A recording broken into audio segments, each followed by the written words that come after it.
Vivez les grands moments d'analyse, décryptage de l'actualité brûlante de l'heure, dans le monde et partout au Congo. C'est sur la chaîne BBC Mpoï TV. Toutes les vérités sur fond d'analyse, décryptage, sans langue de bois. Sur BBC Mpoï TV, on passe au peigne fin, l'actualité brûlante de l'heure. Nous sommes fiers d'être Congolais, nous sommes fiers d'être Africains. Construisons ensemble une bonne société pour nous et pour nos enfants. Tous à la fière, Yakozala Congolais. Tous à la fière, Yakozala Africain. Tous à la na Bomoko, Poto Tonga Mboka, Pona Biso, na Banana Biso. Voilà, bonjour. Salut, bonjour la grande famille. Bonjour. Salut, bonjour, shalom, famille Libota, bonjour, Bapi Shalom, bonjour la Chine, bonjour, bonnet nyonso ya Mama BBC, bonjour Nabino, et si que les amis Libino partout dans le monde. J'espère que non, la grande famille, vous allez bien. Bisopé par la grâce de Dieu, toujours que non, la grâce de notre Dieu nous suffit. Alors, pardon, voilà. Bokota na nous tous solo la grande famille. Bokota, tous solo là. Bokota la grande famille. Bokota tous solo là parce que yako solo là ezanga ka vraiment té. Yako solo là ezanga ka té. Bokota na nous tous solo là. La famille, la grande famille, 100% TikTok. Abi Maman BBC, la grande famille. Bokota ma grande famille. Voilà.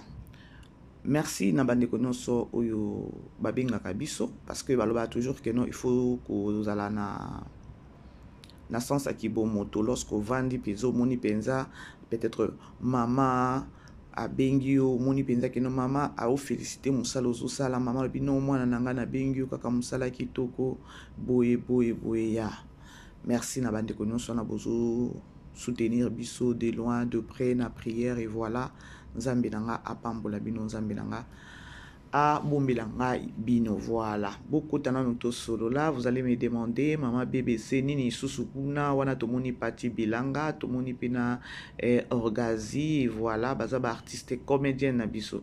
Déjà, pati bilanga, boyebi déjà, biloko mike oyo azo sala oyo zo honorer sa personne et te bele babengi Maman BBC, pourquoi tu n'as pas parlé sur ça, et voilà, c'est une femme, peut-être il fallait qu'on interpeller biloko azo bimisa et sortie médiatique na ye eza ko honorer vraiment personnalité na été vi que non autaka na groupe évangéliste il y a évangéliste, je crois, na maman Marie Jeanne, il est au moins bongo, si je ne me trompe pas, et voilà. Et sortie médiatique, tant qu'une femme chrétienne, et voilà, ils ont honoré été. Alors, Maman BBC, les lots, no bandeko, no bandasuko, ouais, la matière, te ce qui est, et voilà. Et vu que non, il y a beaucoup de gens, la famille Libota, oyo bazako, la Maman BBC, et voilà, il faut, na bandako, make show, ya kolobake, information ou analyse ou encore sortie médiatique, je dois beaucoup prendre du temps pour peut-être que non a fini sa belle vite ou encore donc tout ça les laka à motu c'est juste discipline on a penaché déjà Maman BBC na za déjà na ba discipline na oba ki c'est sous discipline likolo ya discipline ya koyeba biloko na obando ya koloba atandenge batuto wele la matière et mbala moko oyo pelisi vraiment bandeko bo tenir nga rigueur bo banda ta soki bo moni Maman BBC bimité na ko banda kaka koya na osenga kaka na bino ke non ata na lié na retard botala ba vidéo ya Maman BBC boyoka inspiration ya Maman BBC ezandenge nini parce que ekozala ndenge moko na ya bandeko mosusu te parce que bomoni na réseaux sociaux awa buzoba ezebele bato mosusu bazoya bayena ba buzoba moko boye sokoza na maîtrise te okoti na buzoba wana. Alors nous moi personnellement oui na komi vraiment ko éviter eloko wana na kolinga te que non o kiloko so ya mbongo ya YouTube mbongo ngo ya combien tozwaka o to bandaka toujours ko ya ko welisaka à la fin des comptes bobimi lokwa bazoba baye ko benga bino botala to sakana kina bino non Moi, je n'aime plus ça de ma part. Hein. On est juste un gars, maman BBC. Alors, ceux qui n'ont pas peut-être en matière attend en retard, famille Libota.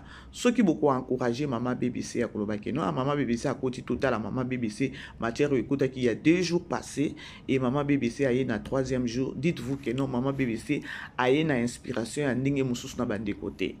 Au monde il y a na pesibino sous merci famille Libota du fait que non batbandé causer l'intervention à maman BBC le bana nous likambo ya avion le bana nous likambo ya avion et na bimaki na lobaki o na lobaki wana juste donc ko bakisa que non quelque chose se prépare tous allons toujours brancher na Belle Vie télévision tous allons scotcher quand ndenge yemoko puti na lobaka focus sur Belle Vie télévision nde ya motuya alors o na kosenga lisusu na kobakisa lokola quelque chose se prépare nangana bino toko sepela na eloko yango alors to chango pesa déjà na prière pour na bayini pour na batu oyo batu aketo vous comprendre ya boza la poser famille Libota eloko na osenga esubino bolongwa na agitation boza la poser le quoi maman biso azalaka poser maman biso azala muto ba agitation te biso peto lande loko wana et ça la biso bien pour na sima ba agitation il y a trop de bêtises na sima ba agitation donc toujours perdre contrôle vous comprendre et alors il faut toujours tout ça la différence parce que yemoko mère yemoko Poutine de l'écriture azalaka déjà posé ya nyama boka yemoko ndenge abeli alobelaka mucho pizalaka poser agitation pona nini bozalaka poser parce que un an Belle Vie télévision ou encore Belle Vie Poutine ndenge azawana asalaka concurrence na motute Belle Vie azawana pona biso Belle Vie azana pona famille Libota na ye Belle Vie azana pona ba fan na ye alors azawana te pona kosala concurrence na qui que ce soit aza ennemi na comédien ou encore comédienne mon côté Belle Vie azana problème atana mon côté c'est juste azo continuer musala na ye lokola ye musala na eza ya comédie akomelaka biso et voilà et lingaka toujours ko sepelisa biso to tia na moto na biso Belle Vie awa sur les réseaux sociaux to na monde na bango asalaka concurrence na moto te Ozolande la grande famille Libota ya ceux qui maman BBC nazo ya bandeko bozalaka attentif na maloba na ngai na lobaka mingi pe na parabole. Voilà, lorsque nous avons dit que nous avons posé, c'est parce que nous avons une agitation et puis il faut que nous ayons équivoque. Belle Vie ndenge Poutine a la concurrence na motute. Poutine a la eloko moko na motute. Poutine a pona biso oyo nzambe akoloba ke non Poutine sala boye pona ba fan na yo biso to lobaka ka oui et amen. That's all. Alors na ina longo la bino kaka équivoque moko ya koloba ke non Poutine na biso a sa concurrence na motute. Chaque chose a son temps na ngambu ya Poutine. Ce qui lelo Poutine alobi ke non avion toko yambaka ka avion. Ce qui Poutine bo azo sa la concurrence na motute. Famille Libota please agitation te. Ye moko Poutine na biso azalaka agité te. Ce qui Poutine a yeli biso eloko bien to beti maboko. To salinini to encourager et voilà pour épicer sous makasi voilà la grande famille ceux qui n'ont lobby ma bebolimbi-sanga pardon parce que batou plus de 1000 personnes au bakota la yo je ne pense pas que non moko kozanga ko beta libaku yango no monaka toujours un moko na lobaso na lobby bolimbi-sanga et na lobaka tango na loba boye il n'est pas dit que non ngane na za mayele soki mayele te na bino batu bo tala biso na bino batu bozo talanga il y a de ces gens au basape mayele kolikanga mama BBC alors le quoi ngana za na monopole ya koloba na za autorité morale ya Poutine ndi na lobby bandeko bozala agité te bozala na eloko moko boye ngana zo ngana kotisa bino eloko moko boye bomoni Belle Vie elle azalaka agité te moi j'aime et biso pe banana et biso pe ba fan il faut tout ça nini il faut tout ça là bongo alors bref quelque chose se prépare et ça en téléchargement tout à la wana et tout koyeba c'est quoi au juste elo kwango alors on a préparé bino na lobi ke non nyonso o Belle Vie koyela biso tant que ba fan na to betele maboko voilà. La grande famille, je crois que mon titre nanga mon photo ya miniature nanga na loba toujours que non avant na kota ya lisolo nanga iratakate film tozotala na Belle Vie Télévision na titre ya Pasteur Didier. Pasteur Didier, je crois erreur moko et salemaki ezaki erreur technique pour comprendre na sabino toujours que non, l'erreur est humaine. Alors ce moni erreur moko bozala non, erreur moko et salemaki c'était le mercredi na butu 4e épisode écoute qui verba 1 heure. Et à 4e épisode écoute qui verbe à 1 heure yango bomonaki batika ki journée nyonso esi la poto consommer 5e épisode wana et c'est 5e et 4e épisode voilà les lots de total 5e épisode vous comprendre c'était juste erreur et ça na bande comme susu oyo baluka kinga na privé pe na expliquer ki bango alors c'est au moins ça il faut toujours tenir bino informé na ba makambo susu voilà. Et voilà la grande famille na 4e épisode na biso tellement na talaki yango pe omoni na talaki yango na temps au total la kate omoni heure total la film et pas biso à 17h30 et ça ka heure moko za rendre automatique pour nanga parce que heure on ekota ki wana na ba 1 heure wana donc yo olamuki na tongo susa ba makambo susu parce que oloba otala ngo vraiment ba bolembu moko boye donc et ça qui n'était perdra kinga muki na ba horaire nanga mais ekufela ki tant que nani na sala ka promotion naza toujours obligé à côté la film à Belle Vie total qui to mona qui ba réalité to moni ba ma passe à Belle Vie c'est sous biso ba ma passe à mususu na fait Belle Vie et puis ba kokani pia voilà ba owele la nani ba owele la lipasa moko azubima azu mobali ya muninga ya ndeko na ye o eza Ronel alors bolanda ki bomona ki bolimbisa pona mungongo bandeko nazaki na ba prière lelo na 6 sango lelo 3e jour voilà. Et place oyo et salakinga mabe makasi na 4e épisode eza comportement ya mama Milo kaka ndenge na yebisaki bino na lobi ke non ba aventure de ezoki ne to mona aventure moko ya bien te oyo ko blesser biso pour na mama Milo aza maman pasteur, oui, aza maman pasteur. La grande famille, s'il vous plaît, beau aimer vidéo, beau partager et que ça l'a vraiment biso bien marqué. Voilà. Bambo tenangezo qui n'est pas maman nangai, maman Germaine qui est na ba français. Maman Germaine qui est ba bisou nanga. Et nazala de maman nanga maman Germaine qui est na France na maman na biso mususu Germaine. Ya tikala ko pisanga kombo mi balete na Londres. Wana penza ba surtout ya maman à Londres, Germaine à Londres, maman Germaine à Londres. Oh, vraiment tikanza menanga pambola yo maman nanga. Voilà. La grande famille, tozongi la lisolo na biso. Maman Milo, comportement ya maman Milo, j'ai pas aimé ou encore nazo lingangote. Déjà na lobaki na premier épisode na lobaki ke no bandeko aventure ya maman Milo kozala mabe makasi to zinga to serrer ba sentir mais quelque part j'ai aimé parce que aza maman pasteur. Lelo ba maman pasteur bazo manquer bato na ndenge moko ya bien te la façon dont azo traité nani c'est ni Karine Yamado.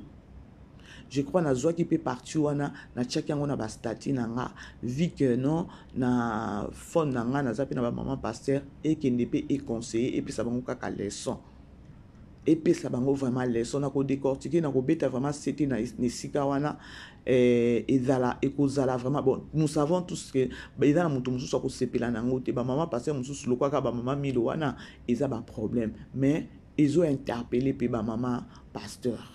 Les lots comment komona ba réalité mususu mutu o sepela na été couper sa pasteur et loko couper sa dîme couper sa ta offrande d'une église bazo ba koma ko boya ponani il y a beaucoup de réalités na monde ya na corps du Christ na ngambo moi c'est pasteur. Il y a beaucoup de réalités, je vous dis, la grande famille, beaucoup sepelate. Mais ce que vous avez mutu oyo sambelaka et que Saint-Esprit est vendra na katina yo okolande la biloko anati. Mais je sais que non, c'est pas facile. Nous sommes des humains. Nous sommes des humains bandeko. Tolanda après na ozongi la bino. Bokendete bandeko parce que nazala makamba koloba to mona wana orgazi to mona pe parti belanga. Alors tolanda. Kilo mawa na biyoki pe mawa. Ebi ngai na mobali na nga to infrastructure makasi na kati église. Malgré les lozati. To pesi tosali nyonso pesa offrande topesi pesa mbongo ton église topesi osala boye topesi parce que biso tozalaki bazoba parce que toanda opesa bino bosomi lopango yango lelo telemelinga mais la vie continue oyebi destiné na nga te oyebi te lelo nzambe akomema nga wapi peut-être nazalaki naïve yango nzambe abi te nalongola mobali ne mpo azwa conscience na oyo oyamba asina tata bato ozwi ndako parent bozopesa neti 15 600 dollars e soki ngai te mpona mona ye neti nakasa ndako na bino nzoka nde bwande kofu bandeko soki boti kolanda eza likambo ya Karine Yamado. Karine Yamado elle est veuve asambelaka na église kaka nga église onga na kenda lorsque mobali nazalaki vivant bazali na bango na bambongo et babandaki koinvestir trop na kati ya église lorsque mobali na ye nazo eza il faut na beta sete penza na yango bandeko parce que il y a beaucoup de gens je vous dis lelo parce que Bible les a recommandé biso que non bokendaka na ndako ya Nzambe maboko pamba te bandeko eloko wana nga elata ngai parce que nazala mutu moko ena sejenaka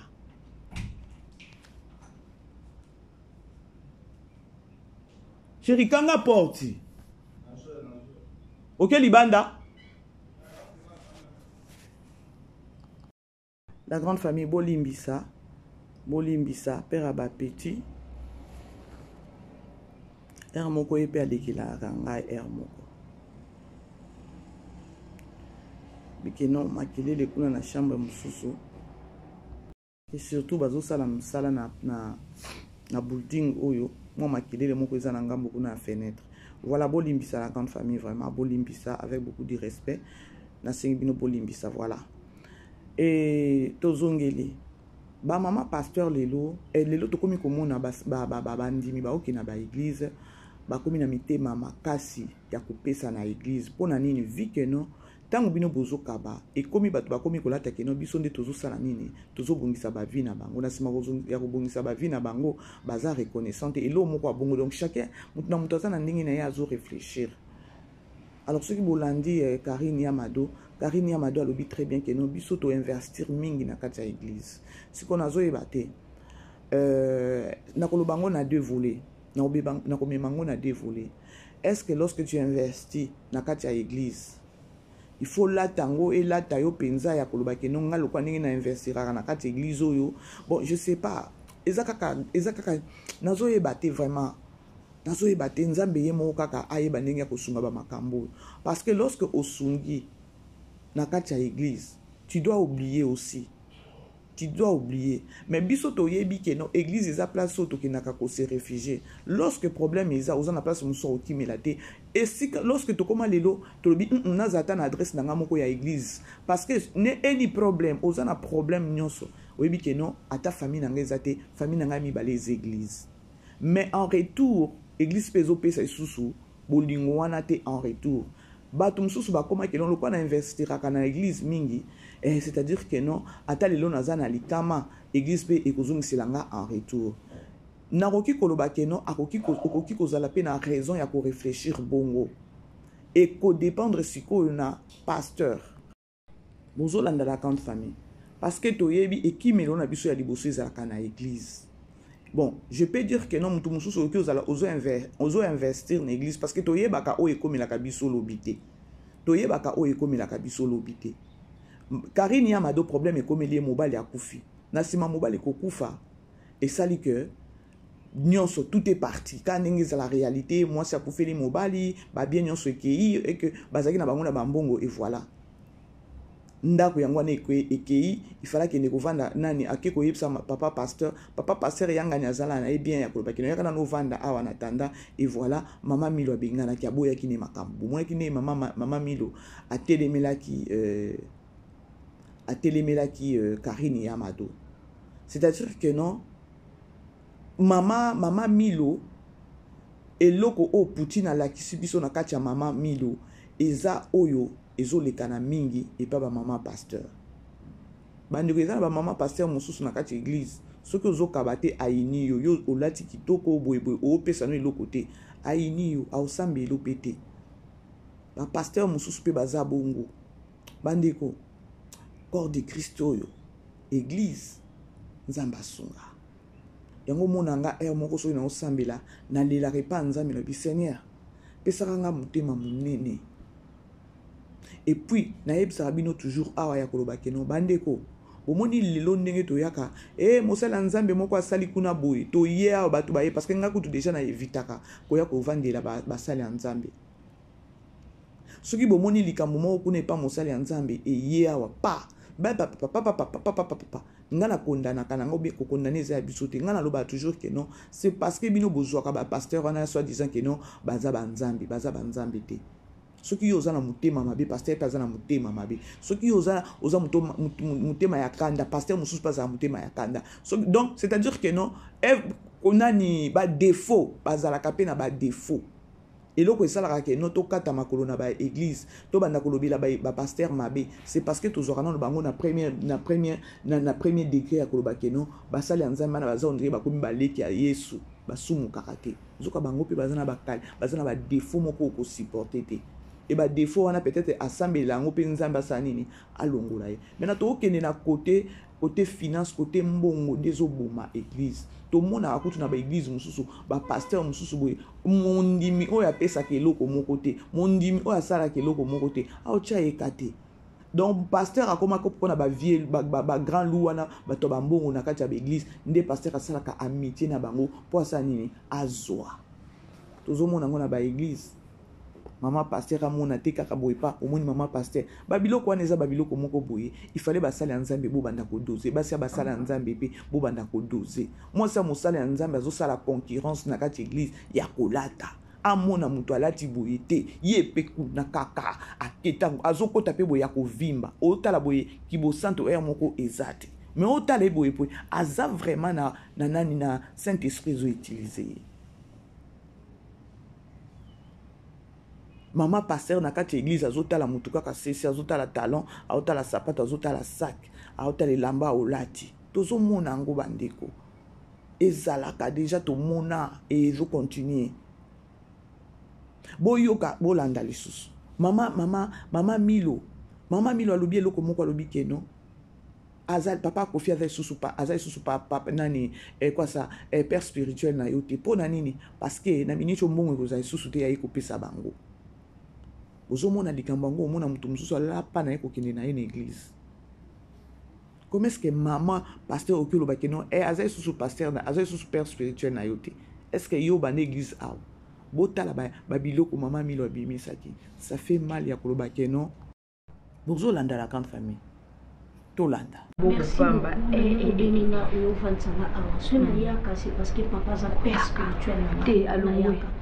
Ngono boya ko yate pona nazwa mba prier pona nga parce que yo osamo nanda kuté mama kende na église. Sona yaki a parce que bengenga. Soit bengenga te na ngana yate. Ko yakate. Moi sna boyi na boyiti. Mona dote. Oya. Oya. Na tuno ya. Na ozelo. So eza pona prière. Na ozela alongba. Prière nini? Ovanda te. Prière nini? O c'est du ngombe nanga. Aba nanga no ya. Quelle permanence kuna kene église ko kekolala kuna ba mama na balala kuna. Oya nanda kupwani. Ozo wanvie. Wanvie. Aka babuno na bashwana epa na ngaza ka papa. Ko ya kate. Na mwana ici. Ko ya katwa mwana te abota yo te. Place oyebela nzambe ye mutu mama biso tozona bo bébé spirituel te to kuchi oyeda na église ka na ki mama. Papa Kofi alongwe aza sous père spirituel na yote yo ka maman pasteur o yazoloba. Et Belleville a choisi ça qui mutu moko o penza maman Milo azo beta penza biloko zo su kisa yo penza motema. Pour en gagner vraiment temps bandeko. Boye bika maman bébé fait na promotion de na ka koloba awa wana ozo ata 1 heure na ko expliquer film ngayo pardon. Bozolanda. Non. Nakoya penza ko vandela mama Milo. Et que ça total déjà maman Milo abimisi déjà yaye bandeko Belleville ça grave hein. Et ce que j'aime chez Belleville c'est quoi? Après Sibiso film nani titre pasteur Didier. Mais to vivre kaka réalité ya pasteur Didier. Mais na bangambo mosusu pe toko vivre ba réalité mosusu na kati ya film. C'est ce que j'aime.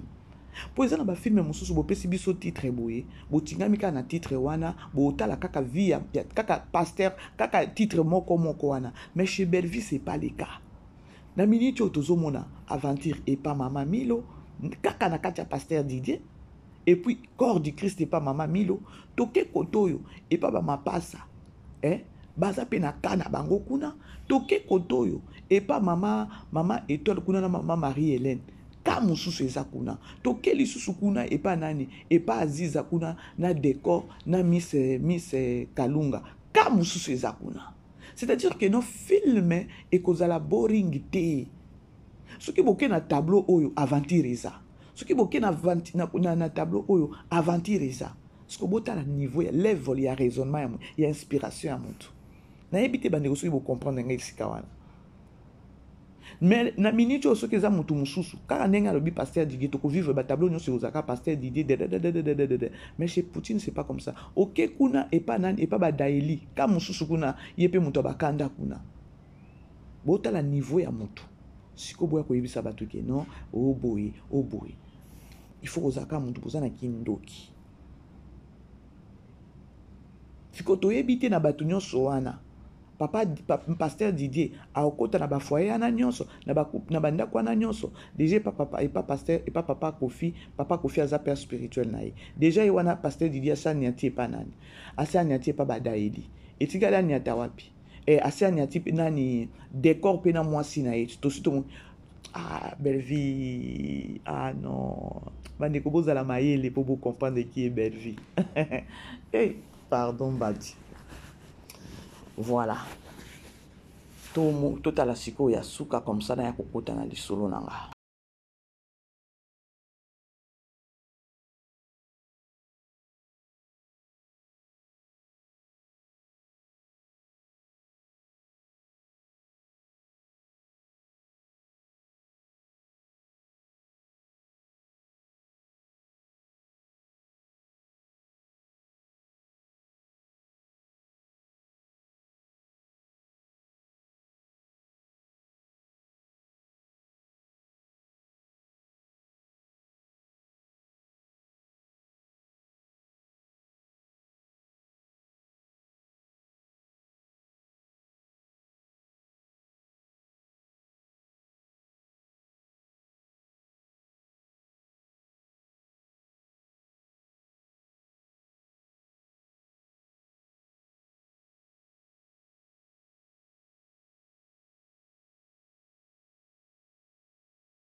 aka babuna na bashwana epa na ngaza ka papa koyaka te na mwana ici koyaka to mwana te abota yo te place oyebela nzambe ye mutu mama biso tozona bo bébé spirituel te tokuti oyeda na église ka na ki mama mukolo bo toyebi place obandela te place ozwela makambo no na vie toyebi te koyaka te.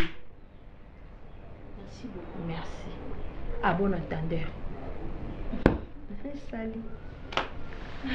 La vie.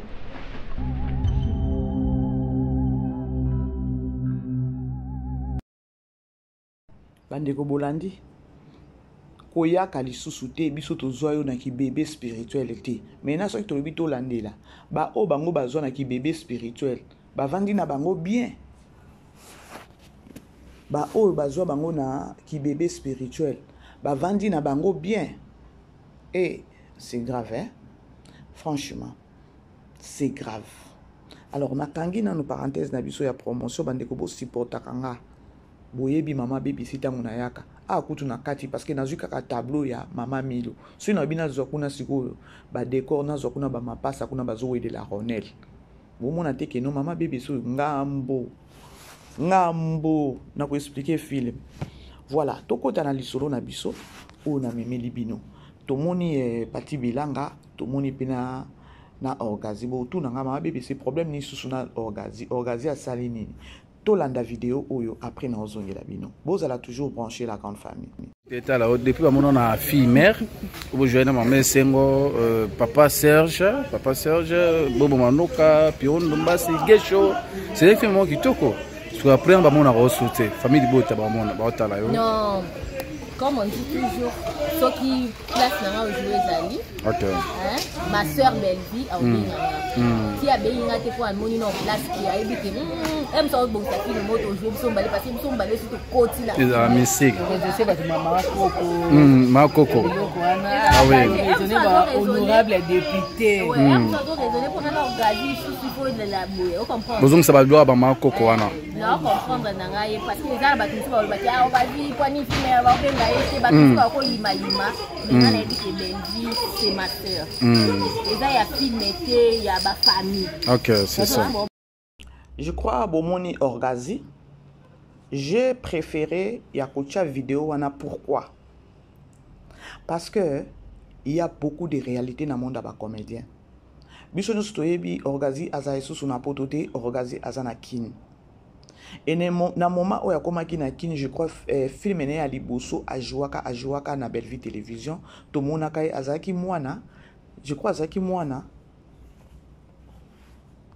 a tourné film je crois zaka mwana ya nani ya esengo oye memaka pe problème bande quoi non yango na Belle Vie umela mama umela yaya soko zaki keno oyoka kolanda ka babuzoboyo eleka bande ko bakoma ko sala ba life bakoma ko sala ba life ya koloba keno esengo aye aweleli ka ko zo esengo pa tourner pa na ye botala bato. Oh, Belle Vie azalaka na ba jeune ye façon à travailler ka façon à planifier ka. Mutu il faut za au think. Mutu il faut za na penser donc ozala na donc na okelo ba keno réflexion na ma yele na yo ezalaka surtout ezalaka toujours prêt à ko raisonner à ko créer. Au moni mutu we moko ozu inspiration. Na sima mutu wana. Abi mutu boy yo ko sala boy boy. Tant moni ke no yaya na ya zana kin asani na ba respect nyonso bengi yaya aya a honora ki yaya na e mais batonsu ba salela kango life quelque part to koloba ke no Belle Vie yebi ko solola soki to bito kene na ki Congo sa aw est-ce que si la uka yebi ko solola na bato moi je me rappelle bato ba fongola ba life poka ka ba monaki ya nani esengo na Belle Vie télévision soki lokuta bato boye bokomelanga kuna mama BBC lokuta moi je me rappelle très bien. Et puis Diane Kenara qui toko ya orgazina na mama na esengo. Bref, toza kunate. Tomoni depuis à part film wana tomona ka susu orgazi na Belle Vie télévision te. Nde loko sali keno na ya ko sali lango na sala moi émission et puis na interpeller famille Libota parce que famille Libota il y a d'autres personnes au botine la biso ba message bokomela kabiso mama BBC tozomona mutu tel te bolandi eloko orgazi alobi Je n'ai pas de problème avec Belle-Vie. Belle-Vie, c'est ma sœur.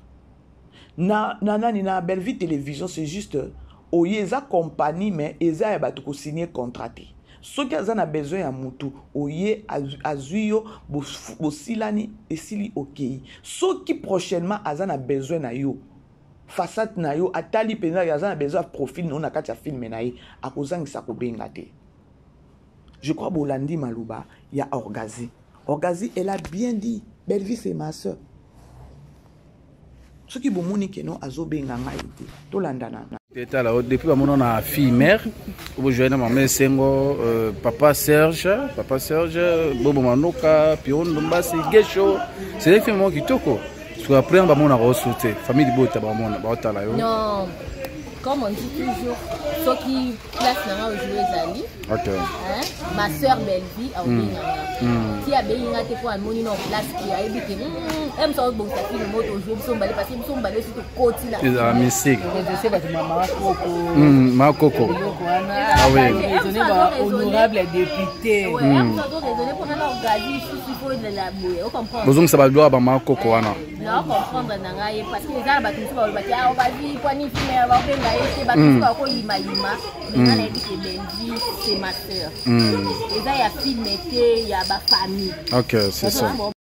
Sikoyo comédienne oyo à comprendre ngo ndenge nini. Oh lelo ba artiste comédien ebele ba koma ko sala ba émission ba obima juste parce que Belle-Vie atika ko benga bangote. Ba to ebele bazo perdre dignité wana ba comédienne mususu bazo perdre dignité wana. Ya liboso na bandina oyo Pati Belanga oyo.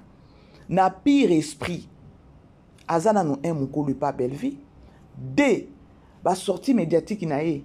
Ezo bimisa ye te que non aza femme na aza mama parce que azalaka na alobaka que non azalaka na ebité azana titre moko boye l'église bande ko to fingisa nzambe ba biso ba mususu toza tout le temps na église que Dieu nous aide franchement bande ko bomoni casquette ya okende na église oyo olobi que non oza soki intercesseur oza soki chantre oza soki nini nzambe asunga biso batoto to lata soki ba kombo nini yango na église asunga ba comportement na biso parce que na kati église tozo kende to lati loposo mosusu mais libanda toza ba nkoi. Je ne viens pas ngai na lobaka ngo toujours na ningaka ko toucher artiste comédien na ninga mabete mais na ende ko recadrer moi mukende ko na biso ou encore mama na biso oyo nani mama Pati Belanga.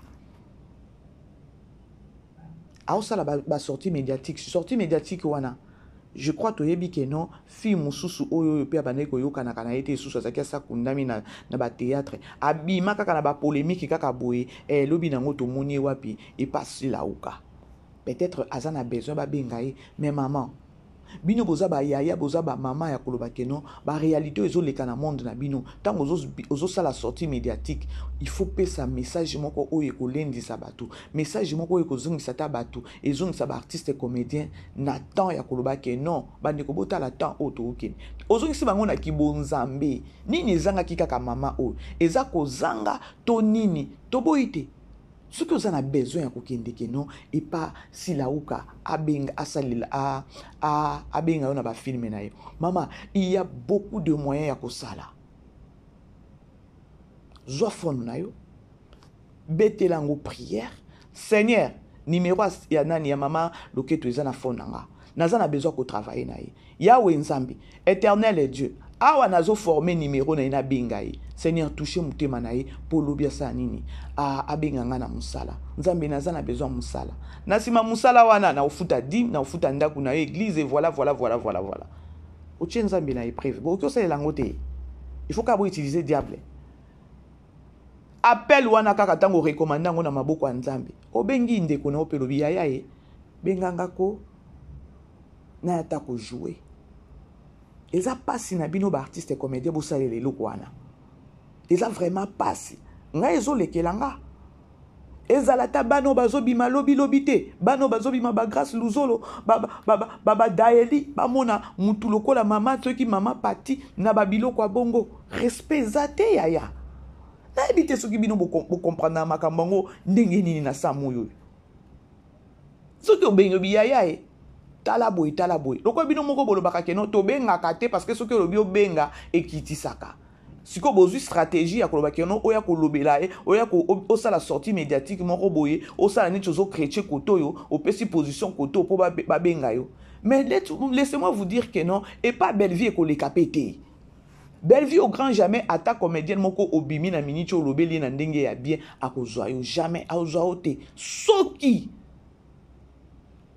image no bien au profil na yo ezu espace te na ba tableau a obenga ote asalela ka sentiment te lokola bino nyonso boye koyeba ke non ye mama loketo asala ka sentiment alors bo kende sikoyo na ko chrétien koto yo bo pesi des précisions pour za koto yo. Et ça passe surtout cette dame na yebiye karakeno abane ko jouer na groupe évangéliste je crois. Oui. Aza pe na titre moko boy na ba église kuna sambelaka. Mais tant ozo chrétien, okenyoka, ezo honorer te ma chère. Moi na mukeye oyo azo reconnaître Bellevie elle n'est pas obligée à kobenga artiste nyonso. Ce qu'on a nazo comprendre te na bakini wana chaîne ezaka ya Bellevie télévision et puis na ya mama Silauka. Mais non, tout nana. Ba chaîne mususu ezawa na bazo évoluer pe avec les pe o nzamba zo pesa bango. Yango tango bino bozoa o fingi koto yo o chrétien koto po koto babenga yo. Mission na ezanini. Po ngai netinga na minute oyo na monde na bino ya ba artiste comédien. Lokoto tchaka keno ye Poutine peut-être na ye mama loketo. Ya bo mona babilo pa boye artiste moko abimi pona boye ya koloba keno na chrétien koto pona kende koto. Ce qui pas à envoyer au sandeni. Ce qui peut hasard envoyer ba lui keno pono réussir ye faiblesse neza keno bima fula ye finga koto chrétien koto au mona pe batuna ye nyonso ba kobenga awa ye pati belanga oyo ba nyonso ba communicateur ya Silauka ba osani ba obenga ye. Pasi ko eza façon azo bimiliza yango te ezo honorer te parce que bino tokyo loba keno boza ba série moko ta mususi la pas zakaka mukolo na yo na musala parce que ba sila na ba banda déjà na période ba groupe salon nga na lobango na tchaka mai na monoko te na za soki na ba 4e primaire na yebi déjà Silauka na groupe salon ya bana ko bima lokola bana o lelo lokwa ba tokyo loba lokwa ba geti lokwa ba tegra na ba anewa na nde ya bana ko bima neti bango lelo na kilelo. Comme pour dire que nos partis belanga oepe na sima ya nani. Et ça passe. Ce que vous yoka ndenge orgazer à lobby. Bellevie azande konanga. Parce que et comment ce que jouer pas Bellevie ata une fois et que ozozonga lisusu te. Batu oya mutema mabe bakobima pona kwa koloba keno babeba ni kuna boyebe au moins na débouche à l'oreille soki ozan esprit d'irrité.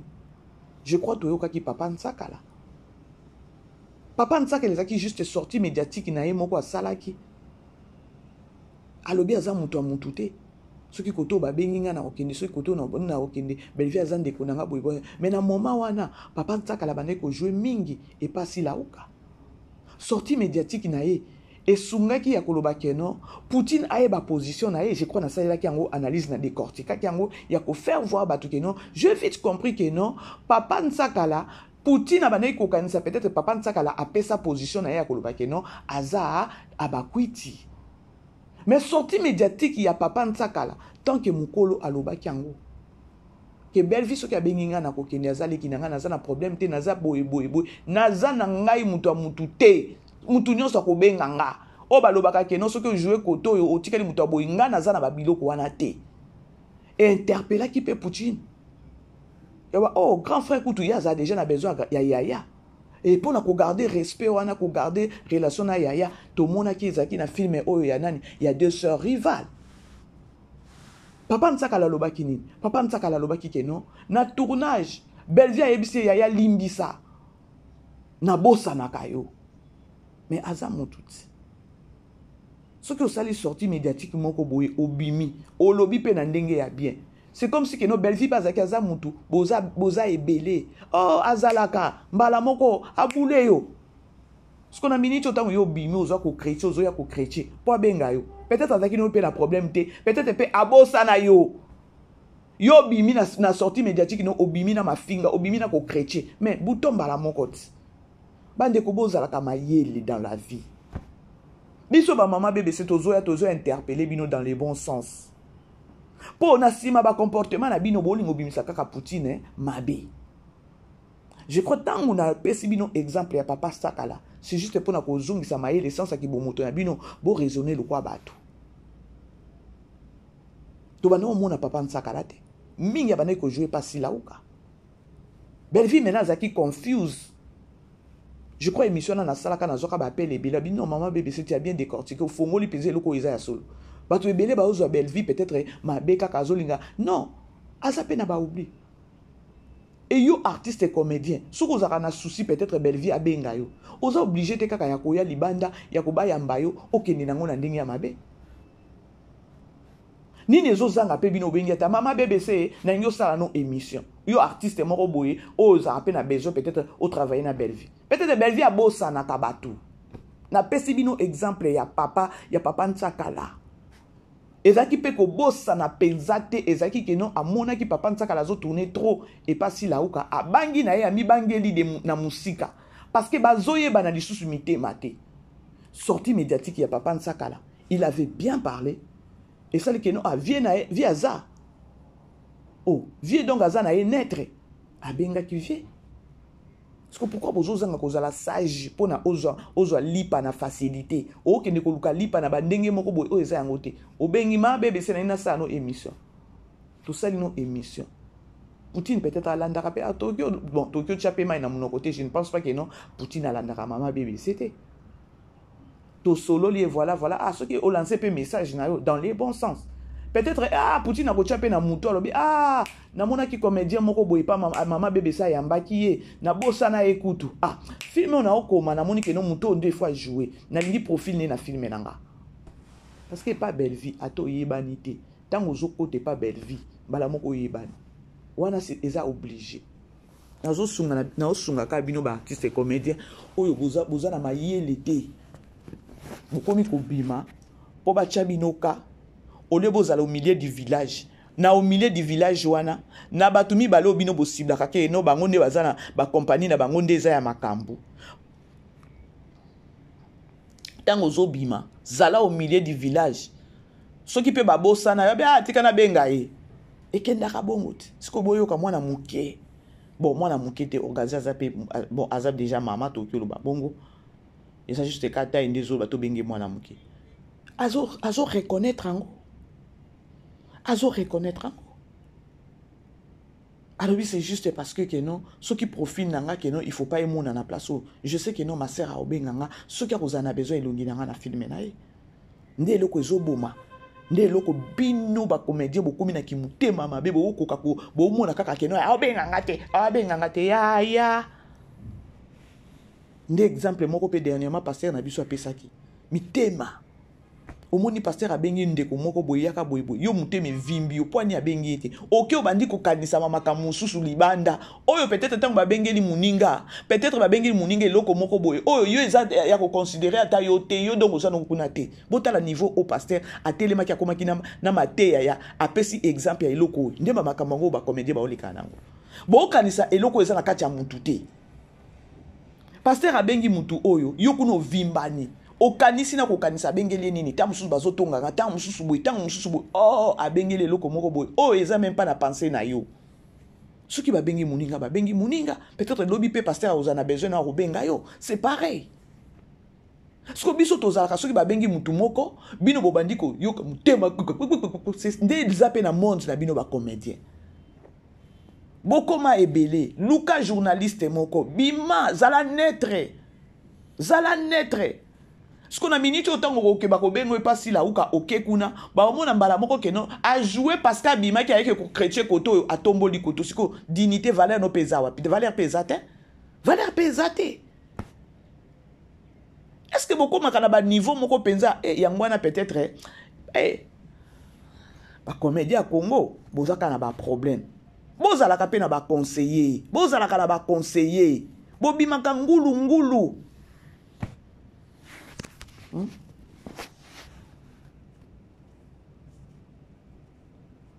Bref, c'était au moins ça la grande famille. Bon aimer, bon partager. Et bon limbisa, ceux qui n'a l'oubli ma bé, bon limbisa. Bon limbisa, vraiment, voilà quoi. Là, on a l'oubli n'a pas vérité.